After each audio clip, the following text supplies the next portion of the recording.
Ito na guys at luto na ang ating sorpresa. At ngayon sasabihin ko na kung sino ang pinaghandaan namin ito. Isa sa pinaka-importante tao.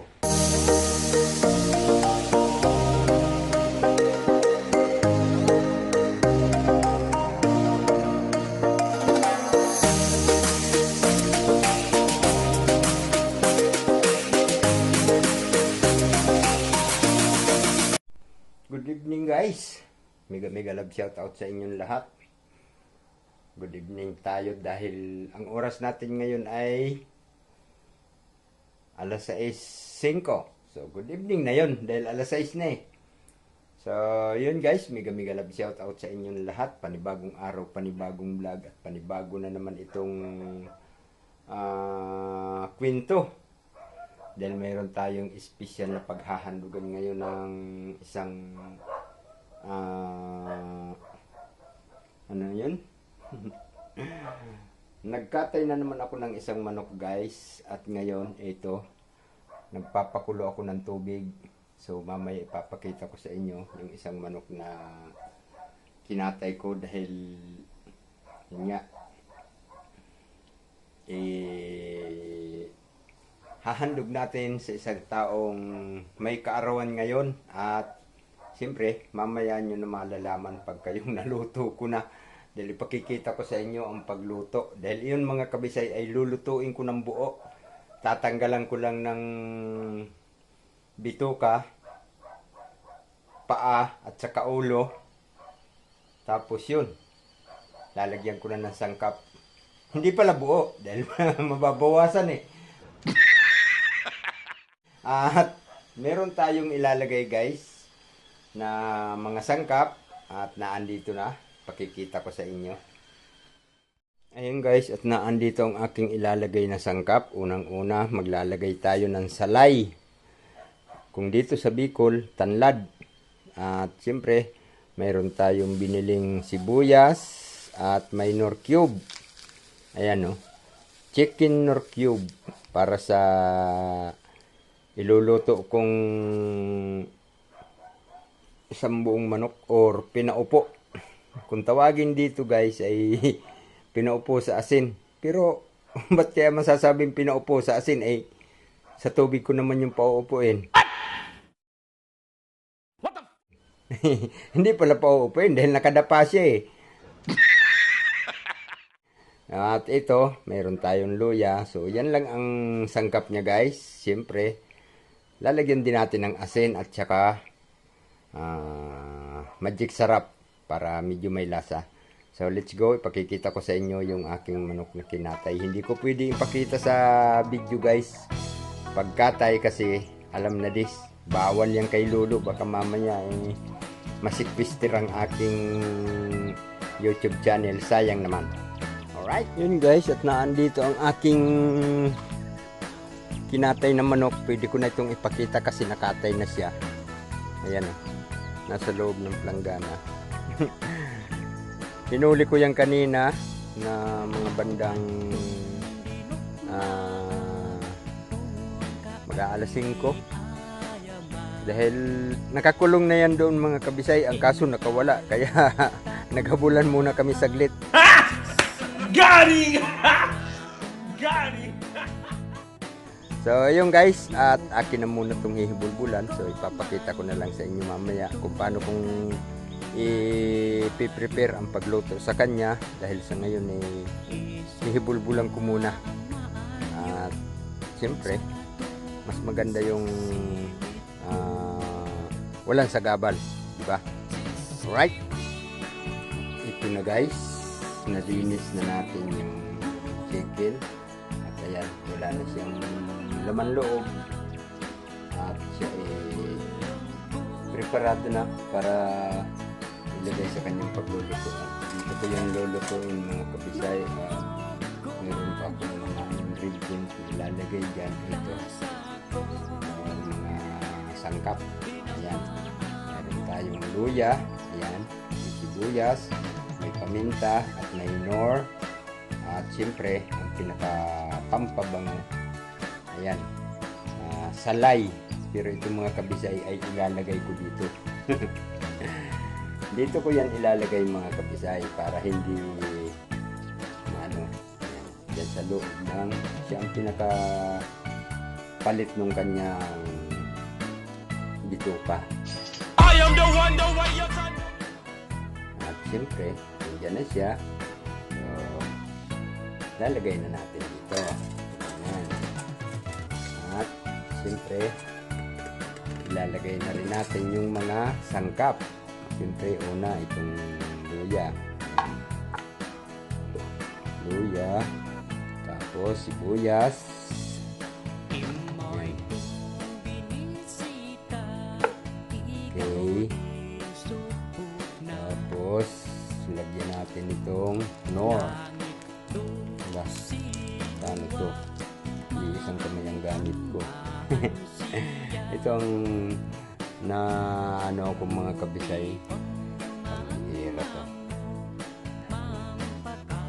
Diba? Pero yun nga ang kasabihan, para-paraan lang. Pag gusto talagang kapag video, yan, gagawa ng paraan. So, ayan, nakuha na natin.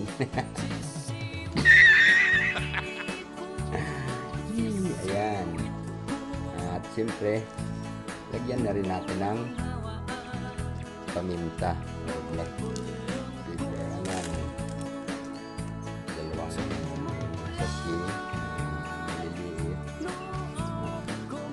Hirap lang putin ah. Yan ang hirap mga kabisay pag isang kamay ang gamit. Ayan. Siyempre. Basta kasi kaya yung lumabas yung kanyang laman. Nahulog dun sa tubig guys. Kaya yung laman niya yung ayan. At mamaya sasabawan ko ito guys. So tabayanan na lang at siyempre ang hirap magsabaw niyan na isang kamay lang ang gamit. Kaya ang tabayanan na lang bago natin isa lang. At nakarigil na rin ang ating pagsasalangan guys. At siyempre, mamaya, papakita ko na rin sa inyo pag kumulo na. At siguro naman ito ay hindi magtatagal, maluluto agad dahil 4 months old pa lang itong mga kabisay. Ito ay bali nasisiw ito noong September, August, July pala. July ito na sisiw. Nagtatrabaho kami doon kila Nanay Rosa. Ayan guys, at abang-abangan. Ayan guys, at naisalan ko na. May kulang pa pala guys. Ayan, at hindi ko naalala, wala pa palang asin at magic sarap. Pero madali lang maglagay ng magic sarap guys. Ang importante ay asin. Medyo magkalasa kaagad ang kanyang katawan.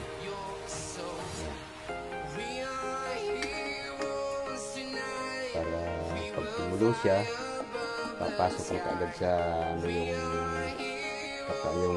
katawan. Yung timpla niya ay maglalasa na sa kanyang laman. Ayan guys, abang-abangan nyo at mamaya ipapakita ko sa inyo pag tumulo na. Ito guys, tumulo na. Ating buksan para makita kung ano ang itsura niya. Ayan. Wow, ang bango. Ang bango guys. Ayan. At kulong-kulo na siya. At syempre, di ba sabi ko pag kumulo siya, lalagyan natin ng magic sarap. At itong nakahanda na. So, lalagyan na natin. Dahil kumukulo na eh. Ayan. Ayan. Konting magic sarap lang. Meron na rin naman siyang ano eh. Ang tawag dito, no cube. Ayan guys, ito nga pala ay request ni GP Alivio. Kanina bago siya umalis. Dahil si GP Alivio ay umalis guys.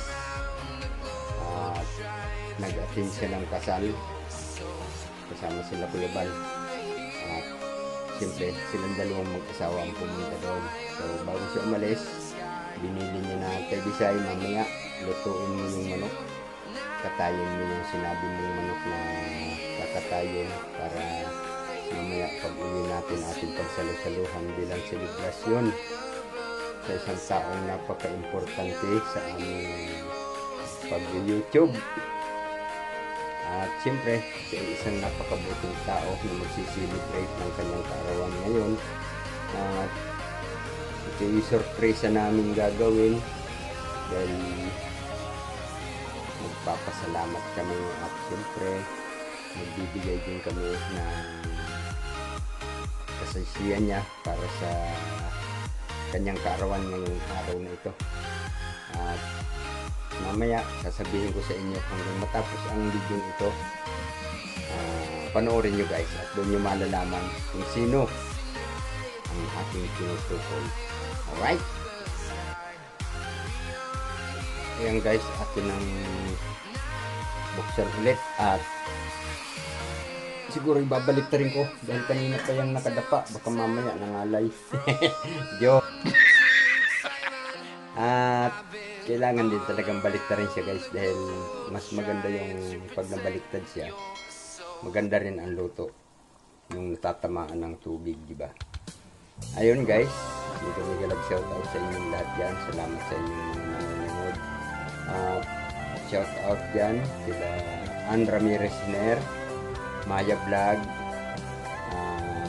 sa Team Pasaway may galap shoutout sa inyo, Janet Vlog, Lin Channel,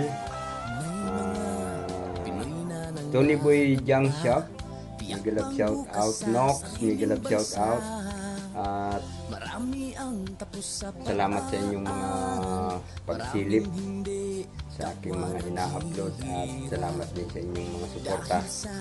Pagpasensyahan nyo na kung palaging busy ang inyong Tay Bisay. At siyempre, hindi ako magpapasalamat sa taong laging nagbibigay ng biyaya kay Tay Bisay, si Ma'am Nan.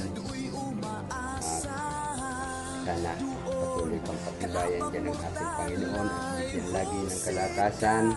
Ano man ang inyong mga kaganapan sa buhay, sana palagi kang nasa magandang mga kalusugan talaga. At siyempre, huwag makakalimot sa kanya, laging magdasal at tayo ay palagi niyang ingatan. Gusto nating gampanan sa ating pagsusulikat para sa kinakabahan. Ayan guys, pag-abangan nyo, mamaya sasabihin ko na kung sino ang may kung sino ang aming sinusurpresa nitong aming ginagawa dito o aking ginagawa. Wala pa kasi sila GP, siguro mamaya ako nasasabihin pag naandito na sila GP. Sa ngayon, lulutuin ko lang muna ito. Salamat sa inyong lahat dyan na nakasubaybay. Sana hanggang matapos ang video ito na andyan pa rin kayo. At maraming salamat sa inyo lahat. Dorla Jean, may galab shoutout. Kay MB21, may galab shoutout sa iyo. Kay Sangjum, may galab shoutout Sangjum. Salamat sa palagi ng pagpunta sa premiere ng inyong Tay Bisay. At siyempre sa lahat ng mga naandyan, sila Jonas Mix Vlog at kay Yuli Care, may galab shoutout. At pagpasensyahan nyo na kung hindi ko ma-shoutout ang iba sa mga naaalala ko lang dahil medyo may time tayo ngayon na mag-shoutout dahil hindi tayo demoralize ang isip dahil naandito lang tayo nakapokus sa ating niluluto. Alright, at maya-maya abangan nyo ang aming mga pagsasalo-salo pagdating nila JP Aligi Vlog at Isla Bonita TV. Alright guys, at luto na. Oh my God! Ang ating sorpresa. At ngayon sasabihin ko na kung sino ang pinaghandaan namin ito. Isa sa pinaka-importante tao sa pag-YouTube namin, lalong-lalo na kay GP Aligi Vlog at kay Isla Bonita. At ayan na guys, mayroon na rin ditong prepare na ayan, ba?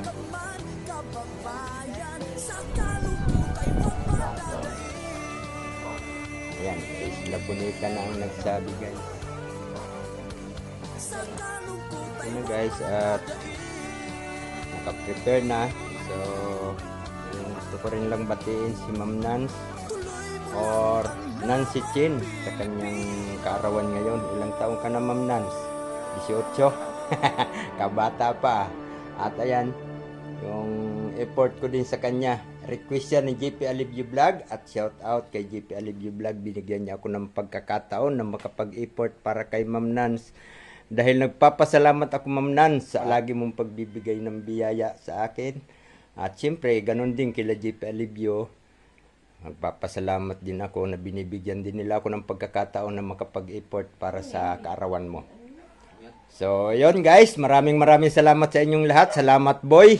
At kay Isla Bonita, salamat din sa pagbibigay ng pagkakataon na makapag-effort ako para sa pinakamabuting tao. Ika nga ni JP Alivio. Mabuting tao. Dahil yung mabait, ano yung boy? Inaabuso. Yung mabuting tao, ayan, gumagawa ng paraan para makatulong. So yon, maraming salamat sa lahat ng mga naandyan. Ma'am Nan, salamat uli. At happy birthday. Sana naandyan ka sa mabuting kalagayan at enjoy sa iyong kaarawan ngayong araw na to. Or gabi na pala ngayon Ma'am Nance. Basta babatiin kita ng happy birthday and may you have many more birthdays to come. Yun lang guys. God bless us sa inyong lahat. Thank you so much. Bye-bye.